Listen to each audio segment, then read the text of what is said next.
धारिणी कमला कमल दल विहारिणी वाणी विद्या दाहिनी नमामि त्वाम।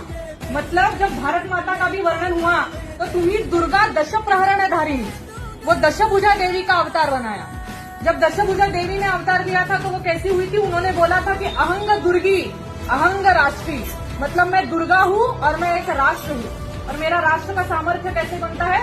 जब मैं हर किसी से कुछ ना कुछ लेती हूँ तो मैं एक राष्ट्र बनती हूँ। जैसे मैंने विष्णु से उसका शंख लिया है, ब्रह्मा से वेद लिए हैं, शंकर से उसकी शक्ति ली है, वैसे एक राष्ट्र का है। जब हम भारत माता को कुछ देते हैं तो वो एक राष्ट्र बनती है। इसलिए कि हमको अभी ये समझना पड़ेगा कि जहाँ धार्मिक एकत्रीकरण होता है वहाँ राष्ट्रीय जागरण करना भी उतना ही आवश्यक है। आप सबने एक भजन सुना होगा, वैसी परिस्थिति हमारे देश की है। समय कम है, लंबी है मंजिल, तुम्हें तेज कदम चलना होगा। हे परम तपस्या के पति, तुम्हें नूतन पथ रचना होगा। तो नूतन पथ रच के ही हमको चारित्र निर्माण से राष्ट्र निर्माण तक कहीं ना कहीं जाना है। इसलिए मैं ये वीर रस की अटल जी की एक कविता बोलती हूँ, जिसमें अटल जी ने वर्णन किया है भारत माता का।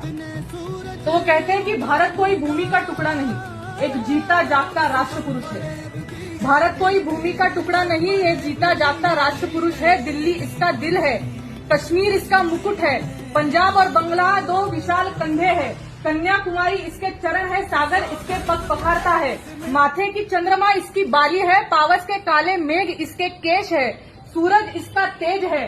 ये वंदन की धरती है, अभिनंदन की धरती है, ये अर्पण की भूमि है, ये तर्पण की भूमि है। इसकी नदी नदी हमारे लिए गंगा है, इसका कंकड़ कंकड़ हमारे लिए शंकर है।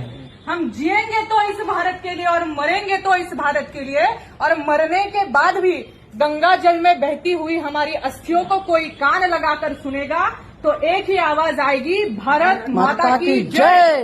भारत माता की जय।